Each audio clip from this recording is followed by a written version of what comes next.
ನಿಮ್ಮನೇಲಿ ಮಕ್ಕಳಿದ್ದಾರಾ? ಏನಾದರೂ ಸ್ನ್ಯಾಕ್ಸ್ ಬೇಕು ಅಂತ ಕೇಳ್ತಾ ಇರ್ತಾರಾ? ಹಾಗಾದರೆ ಈ ರೆಸಿಪಿ ನಿಮಗೆ ಪರ್ಫೆಕ್ಟ್ ಆಗಿರುತ್ತೆ. ಮತ್ತ್ಯಾಕೆ ತಡ, ಬನ್ನಿ ಅಡುಗೆ ಮನೆಗೆ ಎಂಟ್ರಿ ಕೊಡೋಣ. Hello and welcome to our channel.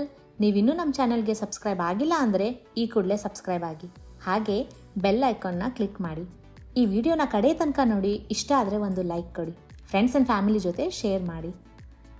ಇವತ್ತಿನ ವಿಡಿಯೋನಲ್ಲಿ ನಾವು ಕ್ರಿಸ್ಪಿ ಪೊಟ್ಯಾಟೊ ಬೈಟ್ಸ್ ಮಾಡೋದು ಹೇಗೆ ಅಂತ ನೋಡೋಣ. ಹೆಸರೇ ಹೇಳೋ ಹಾಗೆ ಇದಕ್ಕೆ ಮೇನ್ ಇಂಗ್ರೀಡಿಯೆಂಟ್ ಪೊಟ್ಯಾಟೊ. ನಾನಿಲ್ಲಿ 3 ಪೊಟ್ಯಾಟೊ ತೊಗೊಂಡಿದ್ದೀನಿ. ಪೊಟ್ಯಾಟೊ ಫಸ್ಟ್ ಕುಕ್ ಮಾಡ್ಕೋಬೇಕು. ನಾನು ಸ್ಕಿನ್ ಪೀಲ್ ಮಾಡಿ ಸ್ಟೀಮ್ಗೆ ರೆಡಿ ಮಾಡ್ತಾ ಇದ್ದೀನಿ. ನೀವು ನೀರಲ್ಲಿ ಕೂಡ ಬೇಯಿಸ್ಕೋಬೋದು, ಆದರೆ ಐ ಪ್ರಿಫರ್ ಸ್ಟೀಮಿಂಗ್. ಯಾಕೆ ಅಂದರೆ ಸ್ಟೀಮ್ ಮಾಡೋದ್ರಿಂದ ಆದಷ್ಟು ನ್ಯೂಟ್ರಿಯೆಂಟ್ಸ್ ರಿಟೇನ್ ಆಗುತ್ತೆ. ಅಷ್ಟೇ ಅಲ್ಲ, ವಾಟರ್ನಲ್ಲಿ ಕುಕ್ ಮಾಡೋದ್ರಿಂದ ಪೊಟ್ಯಾಟೋನಲ್ಲಿ ವಾಟರ್ ಕಂಟೆಂಟ್ ಜಾಸ್ತಿ ಆಗುತ್ತೆ. ಆಗ ಬೈಟ್ಸ್ ಅಷ್ಟೊಂದು ಕ್ರಿಸ್ಪಿಯಾಗಿ ಬರೋದಿಲ್ಲ.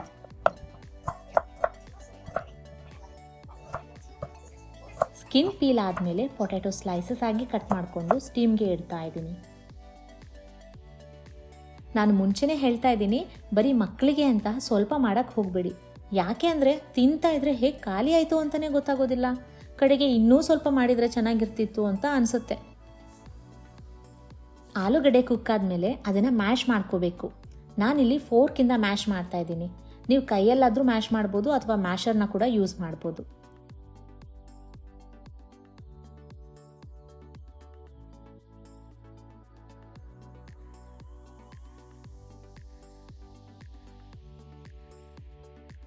ನಿಮಗೆ ಗೊತ್ತಾ, ಪೊಟ್ಯಾಟೊ ಬಿಸಿ ಇರುವಾಗ ಮ್ಯಾಶ್ ಮಾಡೋದ್ರಿಂದ ಟೆಕ್ಸ್ಚರ್ ಸ್ಮೂತಾಗಿ ಬರುತ್ತೆ ಅಂತ.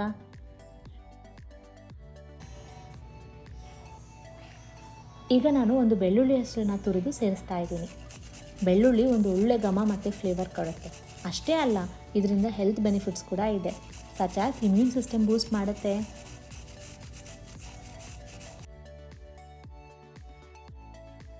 ರುಚಿಗೆ ಉಪ್ಪು, ಒಂದು ಸ್ವಲ್ಪ ಪೆಪ್ಪರ್ ಪೌಡರ್ ಹಾಕ್ತಾ ಇದ್ದೀನಿ. ಇದಕ್ಕೆ ಈಗ 2 ಸ್ಪೂನ್ ಅಷ್ಟು ಅಕ್ಕಿ ಹಿಟ್ಟು ಸೇರಿಸ್ತಾ ಇದ್ದೀನಿ. ನೀವು ಕಾರ್ನ್ಫ್ಲೋರ್ ಕೂಡ ಯೂಸ್ ಮಾಡ್ಬೋದು. ನೀವು ಪೆಪ್ಪರ್ ಪೌಡರ್ ಬದಲು ಚಿಲ್ಲಿ ಪೌಡರ್ ಕೂಡ ಸೇರಿಸ್ಕೋಬೋದು. ಚಿಲ್ಲಿ ಪೌಡರ್ ಒಂದು ಒಳ್ಳೆ ಕಲರ್ನ ಆ್ಯಡ್ ಮಾಡುತ್ತೆ ಪೊಟ್ಯಾಟೊ ಬೈಟ್ಸ್ಗೆ. ನಿಮಗೆ ಖಾರ ಎಷ್ಟು ಬೇಕೋ ಅಷ್ಟು ನೋಡಿಕೊಂಡು ಸೇರಿಸ್ಕೋಬೋದು. ಎಲ್ಲನೂ ಮಿಕ್ಸ್ ಮಾಡಿಕೊಂಡು ಒಂದು ಡೋ ರೆಡಿ ಮಾಡ್ಕೊಳ್ಳಿ. ಡೋ ತುಂಬ ಡ್ರೈ ಆಗಿ ಇರಬಾರ್ದು. ಸೊ ಅಕ್ಕಿ ಹಿಟ್ಟು ಹಾಕುವಾಗ ಪೊಟ್ಯಾಟೋಸ್ನಲ್ಲಿ ಎಷ್ಟು ತೇವಾಂಶ ಇದೆ ಅಂತ ನೋಡಿಕೊಂಡು ಅದ್ರ ಪ್ರಕಾರ ಹೆಚ್ಚು ಕಮ್ಮಿ ಮಾಡ್ಕೊಳ್ಳಿ. ಈಗ ಒಂದು ಸ್ವಲ್ಪ ಹಿಟ್ಟನ್ನು ತಗೊಂಡು ಹೀಗೆ ಉದ್ದಕ್ಕೆ ರೋಲ್ ಮಾಡ್ಕೋಬೇಕು.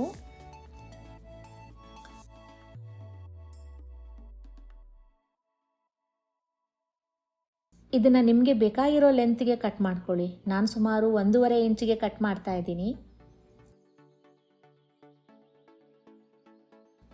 ಕಟ್ ಆದಮೇಲೆ ಇದನ್ನು ಹಾಗೆ ಫ್ರೈ ಮಾಡ್ಕೋಬೋದು ಅಥವಾ ರೌಂಡಾಗಿ ಬಾಲ್ಸ್ ಥರನೂ ಫ್ರೈ ಮಾಡ್ಬೋದು. ನಾನು ಇಲ್ಲಿ ಒಂದು ಫೋರ್ಕಿಂದ ಸ್ವಲ್ಪ ಪ್ರೆಸ್ ಮಾಡಿ ಒಂದು ಟೆಕ್ಸ್ಚರ್ ಕೊಡ್ತಾ ಇದ್ದೀನಿ. ಮಕ್ಕಳಿಗೆ ಡಿಫ್ರೆಂಟ್ ಡಿಸೈನ್ಸ್ ಇಷ್ಟ ಆಗುತ್ತೆ. ಸೊ ನೀವು ಕ್ರಿಯೇಟಿವ್ ಆಗಿ ಬೇರೆ ಬೇರೆ ಶೇಪ್ಸ್ನಲ್ಲಿ ಕೂಡ ಮಾಡಿ ಫ್ರೈ ಮಾಡ್ಬೋದು. ಒಂದು ಕಡೆ ಎಣ್ಣೆ ಕಾಯೋಕೆ ಇಟ್ಕೊಂಡು ಕಾದ್ಮೇಲೆ ಶೇಪ್ ಮಾಡಿರೋ ಪೊಟ್ಯಾಟೋಸ್ನ ಫ್ರೈ ಮಾಡ್ತಾ ಇದ್ದೀನಿ.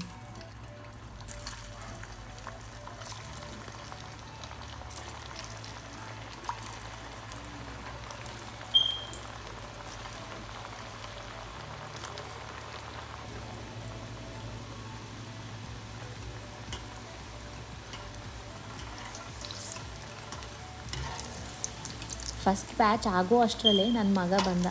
ಅವನಿಗೆ ಹೇಳಿದ್ದೆ, ನಾನು ನಿನಗೆ ಪೊಟ್ಯಾಟೊನಲ್ಲಿ ಏನೋ ಯಮ್ಮಿ ಮಾಡಿಕೊಡ್ತಿದ್ದೀನಿ ಅಂತ. ಅದೇನು ಹೇಳು? ಬೇಕಾ? Are you waiting? ಎಷ್ಟು ತಿಂತೀಯಾ? 3-4 ತಿಂತೀಯಾ? ಅಮ್ಮಗೆ? ಅಮ್ಮ ತುಂಬ ಬೇಕಿದ್ದು.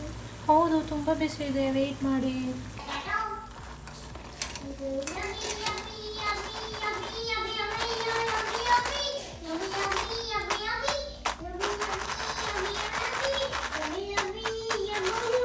ಕೇಳಿದ್ರಲ್ಲ, ಬ್ಯಾಕ್ಗ್ರೌಂಡ್ನಲ್ಲಿ ಫುಲ್ ಯಮ್ಮಿ ಪೊಟ್ಯಾಟೊ ಸಾಂಗ್ ಓಡ್ತಾ ಇದೆ. ಈಗ ನಾನು ನೆಕ್ಸ್ಟ್ ಬ್ಯಾಚ್ ಫ್ರೈ ಮಾಡ್ತಾ ಇದ್ದೀನಿ. ಪೊಟ್ಯಾಟೊ ಬೈಟ್ಸ್ ಎಷ್ಟು ಕ್ರಿಸ್ಪಿಯಾಗಿ ಬಂದಿದೆ ಅಂತ ನಿಮ್ಗೆ ಗೊತ್ತಾಗಬೇಕಾ? ಹಾಗಿದ್ರೆ ನೀವೇ ಕೇಳಿಸ್ಕೊಳ್ಳಿ.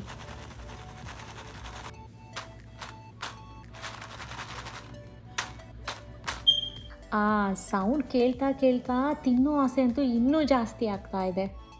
ಈಗ ನೋಡಿ ನಮ್ಮ ಕ್ರಿಸ್ಪಿ ಪೊಟ್ಯಾಟೊ ಬೈಟ್ಸ್ ರೆಡಿಯಾಗಿದೆ.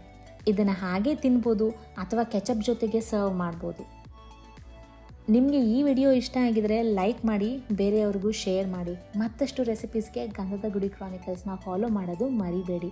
Thank you. ಕೊಡೋದ ಬೇಕು. ಸಾಕು, ಅಮ್ಮ, ಇನ್ನು ಬೇಕು ಅಮ್ಮ. ಇಲ್ಲಿದೆ ಅಲ್ಲ, ಇದನ್ನು ತಿನ್ನು ಫಸ್ಟು.